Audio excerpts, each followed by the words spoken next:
अगली बड़ी खबर का रुख करेंगे। एनआईए की छापेमारी पर एसडीपीआई का बयान, यह आरएसएस की कमजोरी को दर्शाता है। यह एसडीपीआई ने कहा है केंद्र अपने विचारों को थोपने की कोशिश कर रही है, डर पैदा करने के लिए हो रही है छापेमारी। एसडीपीआई का कहना है कि ये डर पैदा करने के लिए ये छापेमारी की जा रही है, आरएसएस की कमजोरी को दिखाता है। और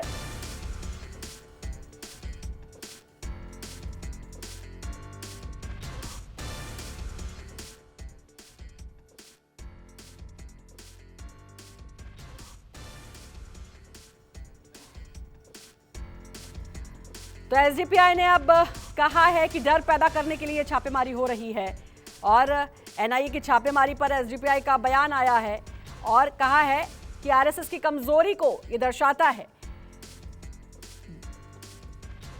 एसडीपीआई का बयान, केंद्र अपने विचारों को थोपने की कोशिश कर रही है और डर पैदा करने के लिए छापेमारी हो रही है। आपको बता दें 12 राज्यों में छापेमारी हो रही है। मुंबई, पुणे, चेन्नई की लगातार तस्वीरें आप देख सकते हैं। और मेरे सहयोगी मेरे साथ जुड़ चुके हैं, केजे श्रीवास्तव जयपुर से मेरे साथ जुड़े हैं। केजे श्रीवास्तव, वहां पर क्या कुछ अपडेट आपके पास, क्योंकि लगातार इतने राज्यों में एनआईए की छापेमारी, जाहिर है इसके बाद बौखलाहट भी देखने को मिलेगी, बहुत सारे सवाल भी उठेंगे।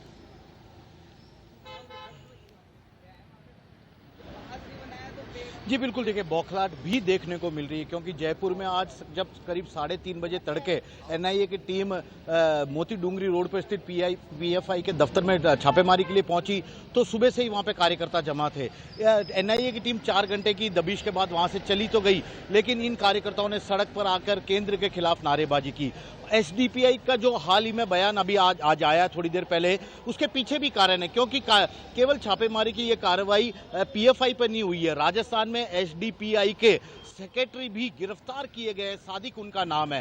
राजस्थान से 2 गिरफ्तारी हुई है जबकि 6 लोगों को एनआईए ने गिरफ्तार किया है और सबसे बड़ा आरोप इन पर यही है कि लोगों को ये लोग बरगला रहे थे। इसके अलावा सबसे बड़ा आरोप है कि विदेश से इनके पास फंड आता था, लेकिन इस फंड को ये टेरर फंडिंग के रूप में उपयोग करते थे, यानी कि आतंकी घटनाओं के जो काम कर रहे थे उस घटना के लिए लोगों को तैयार करने में, उनकी ट्रेनिंग देने में इसका उपयोग किया जा रहा था। और यही कारण है कि जहां पर भी दबिश दी गई, राजस्थान में 3 जगह दबिश दी गई थी, जयपुर, कोटा और उदयपुर, वहां से काफी सारे दस्तावेज मिले हैं, हार्ड डिस्क मिला, उन्हें सीज कर लिया गया है। 6 लोगों को हिरासत में भी लिया है, 2 की गिरफ्तारी हुई है। उदयपुर में यदि आपको कन्हैयालाल हत्याकांड की बात अगर याद हो तो जिस तरह से बर्बरतापूर्ण हत्या हुई थी, उसके बाद उन हत्यारों के पीएफआई कनेक्शन की भी बात सामने आने लगी थी और अजमेर दरगाह में भी पीएफआई के कई बड़े नेताओं को वहां पे बैठे मौजूद देखा गया। वैसे भी देखा जाए देश भर में जो छापे की कार्रवाई चल रही है पीएफआई के खिलाफ, ये वो संगठन है जो कि बाबरी मस्जिद यानी 1992 में जो 92 में जो ढहाया गया था, उसके बाद केरल, तमिलनाडु और कर्नाटक के 3 बड़े संगठनों ने मिलकर पीएफआई का गठन किया और देश भर में अपनी गतिविधियां संचालित करते रहे। कुछ वक्त तो ये समाज सेवा के नाम पर जो चाहे सिलाई का काम हो, चाहे नौकरी छोटी मोटी देने का काम हो, उसकी ट्रेनिंग देते थे। लेकिन विदेशों से जब इनके पास फंड आने लगा तो एनआईए और केंद्र सरकार की निगाहें इन पर लगातार टिकने लगी और उसी के आधार पर लगातार इन पर शिकंजा कसता गया और आज देश के करीब 11 राज्यों में एक साथ कार्रवाई करना और घंटों 4 से 5 घंटे तक कार्रवाई करना। यही नहीं, जो राजस्थान में एक जगह जहां पर बिल्कुल बहुत बड़ी कार्रवाई है, ईडी भी इसमें जुड़ी हुई है। और भी मेरे सहयोगी मेरे साथ जुड़े हैं, विनोद जगदाले भी मुंबई से जुड़े हैं। विनोद, मुंबई से क्या कुछ इनपुट मिल रहा है, क्योंकि देश भर की हम बात करें 11 से ज्यादा राज्यों में ये छापेमारी हो रही है, मुंबई की मैं, महाराष्ट्र की मैं खासतौर पर बात करूं, क्या कुछ इनपुट?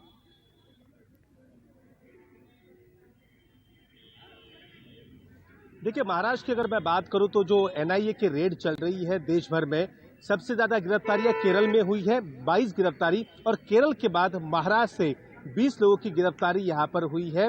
पीएफआई से जुड़े जो भी संगठन के दफ्तर पर ये रेड हुई है, वहां से किस जगह से 1, किस जगह से 3, किस जगह से 2, ऐसे कुल मिलाकर 20 लोगों की गिरफ्तारी हुई है। हमारे दूसरे संवाददाता ने बताया कि किस प्रकार से टेरर फंडिंग का एंगल इससे जोड़ा गया है।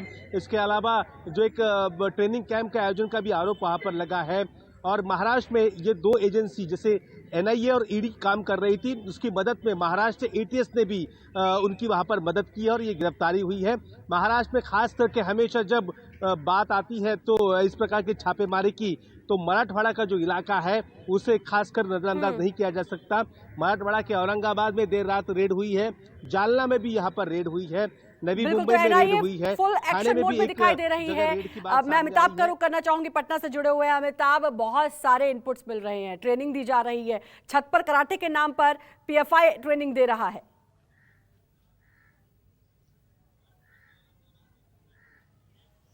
देखिए, बिल्कुल इससे पहले जो हमारे सहयोगी दीपक बता रहे थे कि जो दिल्ली में मिला है, इससे पहले फुलवाड़ी शरीफ में जो फुलवाड़ी मॉडल सामने आया था पीएफआई का, उस वक्त भी यहाँ ट्रेनिंग कैंप ही चल रहा था। उस ट्रेनिंग कैंप का खुलासा हुआ था और वो सारे जो डिटेल्स, जो एक विजन डॉक्यूमेंट्स वहाँ मिला था 2047 में हिंदुस्तान को इस्लामिक राष्ट्र बनाने का पीएफआई का जो पूरा प्लानिंग था, ये सारी बातें उसी प्लानिंग के हिस्सा थे। और ये भी सामने आया था किस तरीके से पीएफआई का अलग अलग विंग काम करता है और अलग अलग मॉडल तैयार कर रहा है। और पूरी जानकारी पटना के रेड में मिली थी और अभी तक एनआईए ने जो जुलाई में 13 जुलाई को जो एफआईआर दर्ज की थी, उसके बाद 2 बार बिहार में बड़े पैमाने पर छापेमारी कर चुकी है। अभी 8 लोग पुलिस गिरफ्त में हैं जो जेलों में, विभिन्न जेलों में बंद हैं इस मामले को लेकर। लेकिन अभी भी जो इनपुट जो मिला था, देखिए अब पीएफआई के खिलाफ वैसे तो काफी बड़ी कार्रवाई हुई थी, लेकिन जिस तरीके का इनपुट, जिस तरीके के डॉक्यूमेंट्स मिले थे बिहार में छापेमारी के दौरान, उसके आधार पर अब पीएफआई पे बड़ी कार्रवाई की तैयारी में सरकार के पास पुख्ता सबूत मिल गए हैं। और निश्चित तौर पे आज भी देखिए पीएफआई का जो मुख्यालय है पूर्णिया में है, सीमांचल का इलाका है, एक साथ ताबड़तोड़ एक्शन एनआईए का देखने को मिल रहा है। मेरे साथ प्रशांत भी जुड़े हुए हैं। प्रशांत, आपके पास क्या कुछ इनपुट?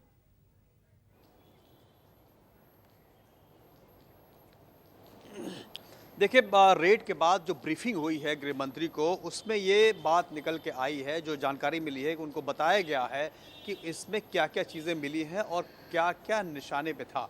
दरअसल में इधर हाल के दिनों में बहुत बड़े पैमाने पर भर्तियां और कुछ प्लानिंग की जा रही थी। और प्लानिंग जो है, जो जैसा कि एनआईए के इनपुट से जानकारी मिली है कि प्लानिंग जो है रिक्रूटमेंट की है और देश में गड़बड़ी करने की है, या फिर ऐसे लोगों को मदद करने की जो देश में गड़बड़ी करने की मंशा रखते हैं। इस तरह के इनपुट्स लगातार मिल रहे थे, लेकिन कार्रवाई नहीं हो पा रही थी। कार्रवाई इसलिए नहीं हो पा रही थी कि पीएफआई का जो फ्रंट है वो सामाजिक सरोकार का है। जितने भी उसके ऑर्गेनाइजेशन है, जो उसमें काम दिखाई देता है, वो दिखाई देता है कि सामाजिक मुद्दे से जुड़े हुए वो काम करते हैं। लेकिन उसकी आड़ में जो ऐसे उसकी आड़ में कुछ ऐसे लोग जो उससे जुड़े हुए हैं, उनके नेता, तमाम ऐसे लोग हैं जो ऐसी गतिविधियों में शामिल थे जो ठीक नहीं थी, जो देश विरोधी है।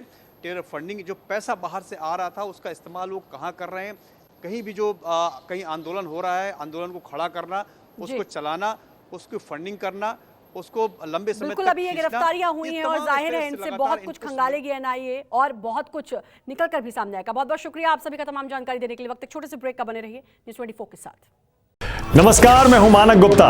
अगर आपको हमारा ये वीडियो पसंद आया हो तो इसे लाइक और शेयर जरूर करें और हाँ, हमें सब्सक्राइब और फॉलो करना ना भूलें ताकि आप देश और दुनिया की कोई खबर मिस ना करें। तो जुड़े रहिए हमारे साथ और देखते रहिए न्यूज़ 24।